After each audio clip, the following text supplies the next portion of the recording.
7 मई 2017 को मध्य प्रदेश के जिला झाबुआ की कोतवाली के प्रभारी आरसी भास्करे को हाथीपावा पहाड़ी पर चल रहे श्रमदान में जाना था। वहां एसपी महेश चंद्र जैन तथा जिलाधिकारी भी आ रहे थे, इसलिए वह समय से पहले ही वहां पर पहुंच गए। लेकिन आरसी भास्करे जैसे ही वहां पर पहुंचे, उन्हें किसी ने बताया कि नया गांव और डगरा फलिया के बीच सड़क पर एक लाश पड़ी है, जो नया गांव के रहने वाले तूफान खामोर की है। उनकी मोटरसाइकिल भी वहीं पर पड़ी है। शायद रात को शराब पीकर वो मोटरसाइकिल से घर जा रहे थे, तभी उनका एक्सीडेंट हुआ था। आरसी भास्करे ने यह बात एसपी महेश चंद्र जैन को बताई तो उन्होंने दिशा निर्देश देकर तुरंत उन्हें घटनास्थल पर पहुंचने को कहा। जब वह घटनास्थल पर पहुंचे तो उन्होंने देखा कि मोटरसाइकिल गिरी पड़ी है।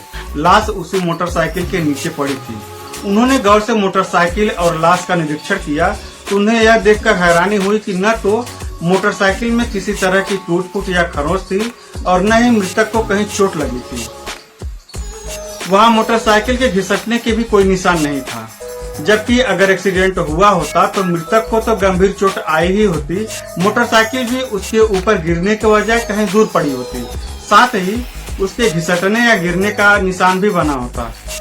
मृतक और मोटरसाइकिल की स्थिति देखकर आरसी भास्करे को समझते देर नहीं लगी कि हत्या का मामला है। तूफान की हत्या करके उसके ऊपर मोटरसाइकिल रखकर उसे एक्सीडेंट का रूप देने की कोशिश की गई है। आरसी भास्करे ने मृतक के घर सूचना भिजवा दी थी। सूचना पाकर मृतक की पत्नी रेमूबाई रोती हुई वहां पर आ पहुंची। वह लाश पर सिर पटक पटक कर रोने लगी तो पुलिस ने सांत्वना देकर उसे अलग किया। अब आरसी भास्करे लाश और मोटरसाइकिल का निरीक्षण कर रहे थे कि तभी एसपी महेश चंद्र जैन भी वहां पर आ गए। उन्होंने भी लाश एवं घटनास्थल का निरीक्षण किया। आरसी भास्करे ने उन्हें अपने मन की बात भी बताई तो उन्होंने भी उनकी बात का समर्थन किया। एसपी साहब थाना प्रभारी को आवश्यक निर्देश देकर वहां से चले गए। इसके बाद आरसी भास्करे के साथ एएसआई अनीता तोमर, आरक्षक राजकुमार व गणेश की मदद से घटनास्थल की कार्रवाई निपटाने में लगे रहे। उन्होंने सारी औपचारिकताएं पूरी करने के बाद लाश को पोस्टमार्टम के लिए भेज दिया। अब तक मृतक की पत्नी रेमूबाई काफी हद तक शांत हो गई थी। आरसी भास्करे ने उससे पूछताछ शुरू की तो उसने बताया कि उसके पति की मौत एक्सीडेंट से हुई है। पुलिस ने जब उससे कहा कि तूफान की मौत एक्सीडेंट से नहीं हुई है बल्कि किसी ने उसकी हत्या की है, तो उसने हैरानी से कहा, साहब मेरे पति की कोई हत्या क्यों करेगा? उनकी तो किसी से कोई दुश्मनी भी नहीं थी। आपको गलतफहमी हो रही है। रात में वो रोज शराब पीकर लौटते थे। कल भी शराब पीकर आ रहे होंगे, रास्ते में उनकी दुर्घटना हो गई होगी। जब तुम्हारे पति रात में घर नहीं पहुंचे तो तुमने उनकी खोज खबर क्यों नहीं ली? आरसी भास्करे ने पूछा। साहब खोज खबर क्या लेती, यह कोई एक दिन की बात थोड़ी ही है। अक्सर शराब पीकर वह रात को घर से गायब रहते थे। कल वह घर पर नहीं पहुंचे तो मैंने भी यही समझा कि हमेशा की तरह आज भी कहीं रुक गए होंगे, रेणुबाई ने कहा। रेमूबाई जिस तरह आत्मविश्वास के साथ पुलिस के सवालों का जवाब दे रही थी, वह भी हैरानी की बात थी। जिस औरत का पति मर गया हो, उसका इस तरह जवाब देना पुलिस को शक में डाल रहा था। इस स्थिति में औरत तो कुछ कहने सुनने का होश भी नहीं रहता। बहरहाल इस पूछताछ में पता चला कि मृतक तूफान झाबुआ के बस स्टैंड के पास स्थित नीरज राठौर के टेंट हाउस में काम किया करता था। उस दिन शाम को घर आने के बाद 10:30 बजे के करीब थोड़ी देर में लौटकर आने को कहकर मोटरसाइकिल लेकर घर से निकला तो लौटकर नहीं आया था। आरसी भास्करे ने टेंट हाउस के मालिक नीरज राठौर और उसके यहाँ काम करने वाले कर्मचारियों से पूछताछ की तो उन सभी ने भी यही बात बताई कि तूफान बहुत ही मेहनती और सीधा साधा आदमी था। ऐसे आदमी की भला किसी से क्या दुश्मनी होगी जो उसकी हत्या कर दी जाए। कुछ समय में ही पोस्टमार्टम रिपोर्ट भी आ गई। पोस्टमार्टम रिपोर्ट के अनुसार तूफान की मौत मारपीट की वजह से हुई थी। अब पूरी तरह से साफ हो गया था कि यह एक्सीडेंट का मामला नहीं था। इसके बाद कोतवाली पुलिस ने अज्ञात के खिलाफ हत्या का मुकदमा दर्ज करके जांच शुरू कर दी।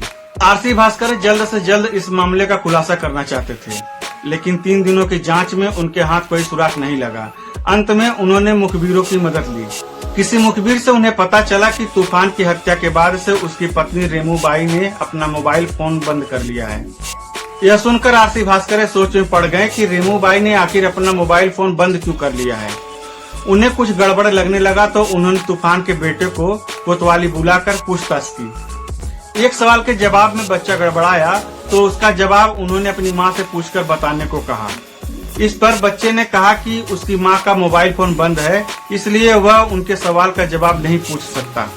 थाना प्रभारी की समझ में ये बात नहीं आ रही थी कि ऐसी कौन सी वजह है कि रेमूबाई ने अपना मोबाइल फोन बंद कर लिया है। अब उन्हें तूफान की हत्या में रेमूबाई का हाथ होने का शक हुआ। उन्होंने यह बात एसपी महेश चंद्र जैन को भी बताई। उन्होंने तुरंत रेमूबाई को थाने में बुलाकर पूछताछ करने का आदेश दे दिया। थाने बुलाकर रेमूबाई से पूछताछ शुरू हुई तो वह एक ही जवाब दे रही थी कि उसे नहीं मालूम कि उस रात क्या हुआ था। उसे सिर्फ यही पता है कि वह रात को घर से निकले तो लौट कर नहीं आए। घर आते समय उनका एक्सीडेंट हो गया था। जब आरसी भास्कर ने पूछा कि तूफान की मौत के बाद उसने अपना मोबाइल फोन क्यों बंद कर लिया, तो इसका जवाब देने में रेमूबाई बगले झाँकने लगी। घबराहट उसके चेहरे पर साफ नजर आने लगी थी। फिर तो थाना प्रभारी को समझते देर नहीं लगी कि तूफान की हत्या में किसी न किसी रूप में इसका भी हाथ है। उन्होंने रेमूबाई को एएसआई अनीता तोमर के हवाले कर दिया।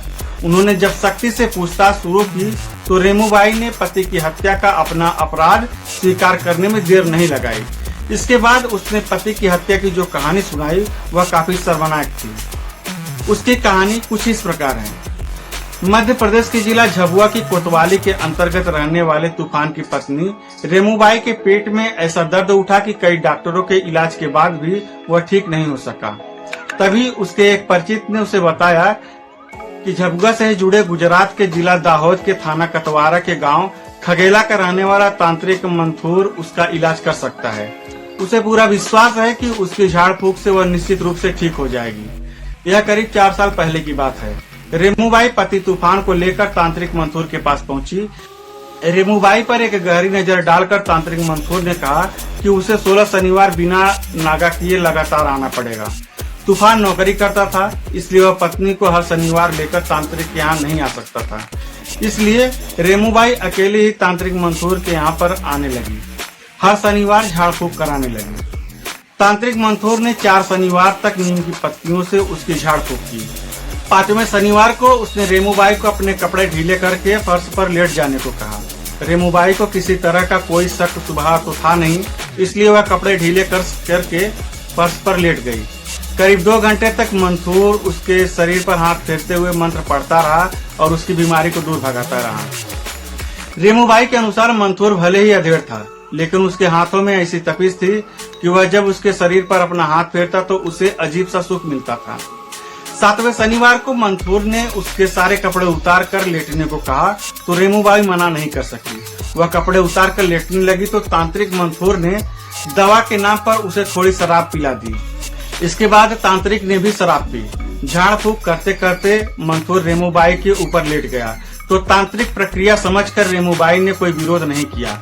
इस तरह तांत्रिक मंथूर ने उसके साथ शारीरिक संबंध बना लिए। इसके बाद रेमूबाई जब भी उसके यहाँ इलाज कराने जाती, मंथूर उसे शराब पिलाकर उसके साथ शारीरिक संबंध बनाता रहता।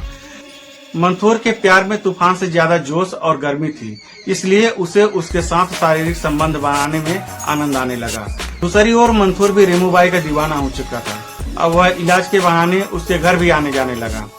16 शनिवार पूरे हो गए तो तूफान ने पत्नी से कहा, अब तो तुम्हारा इलाज पूरा हो चुका है, अब तुम तांत्रिक के यहाँ क्यों जाती हो? तांत्रिक के प्यार में उलझी रेमूबाई ने कहा, अभी मैं पूरी तरह से स्वस्थ नहीं हुई हूँ, इसलिए अभी मुझे इलाज की और जरूरत है। आखिर कब तक रेमूबाई बहाना बनाकर तांत्रिक के पास जाती रहती। मंथूर भी उसके प्यार में लगातार पागल हो रहा था।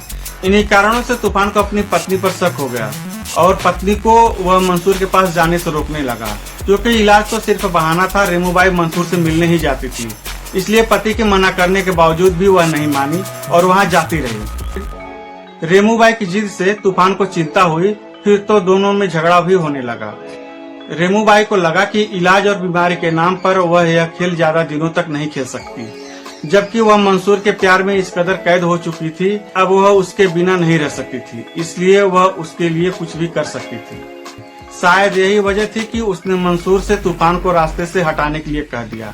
मंसूर भी रेमूबाई के लिए कुछ भी करने को तैयार था, इसलिए उसके कहने पर वह भी तूफान की हत्या करने को तैयार हो गया। योजना बनाकर 6 मई 2017 को मंसूर अपने दोस्त गोरखचंद के साथ नया गांव डोगरा के जंगल में पहुंचा और एक पेड़ की आड़ में छिपकर बैठ गया। रेमूबाई को उसने यह बात बता दी थी, इसलिए जैसे ही तूफान घर आया उसने बहुत ज्यादा पेट में दर्द होने की बात कहकर उससे कहा, मंथूर किसी का इलाज करने झबुआ आया हुआ है, मैंने उसे फोन किया था, वह आने को तैयार है, इसलिए तुम डुंगरा जाकर उसको लेकर आओ। पत्नी की हालत देखकर तूफान बिना देर किए मोटरसाइकिल लेकर तांत्रिक मंथूर को लेने चला गया। नया गांव और डुंगरा के बीच मंथूर गोरचंद के साथ बैठा तूफान के आने का इंतजार कर रहा था। जैसे ही तूफान उनके करीब पहुंचा तो दोनों ने लाठियों से पीट कर उसकी हत्या कर दी। उसके बाद उसके लाश को मोटरसाइकिल के नीचे रख दिया ताकि देखने से लगे कि इसका एक्सीडेंट हुआ है, लेकिन उनकी यह चाल कामयाब नहीं हुई और थाना प्रभारी आरसी भास्करे को सच्चाई का पता चल ही गया। रेमूबाई की गिरफ्तारी के बाद आरसी भास्करे ने तांत्रिक मंथूर और उसके साथी गोरचंद को भी गिरफ्तार कर लिया। इसके बाद तीनों को अदालत में पेश किया गया, जहां से उन्हें जेल भेज दिया गया। जेल जाने के बाद रेमूबाई के पास से वह सब भी निकल गया जो उसके बाद पहले से था। साथियों, यह कहानी सुनाने का मकसद हमारा किसी को ठेस पहुंचाने का नहीं, बल्कि समाज में बढ़ रहे अपराधों के प्रति जागरूक करना और सतर्क करना है। तो ऐसी ही सच्ची कहानियों के लिए हमारे चैनल को सब्सक्राइब करें, वीडियो को लाइक करें और ज्यादा से ज्यादा शेयर करें। धन्यवाद। जय हिंद।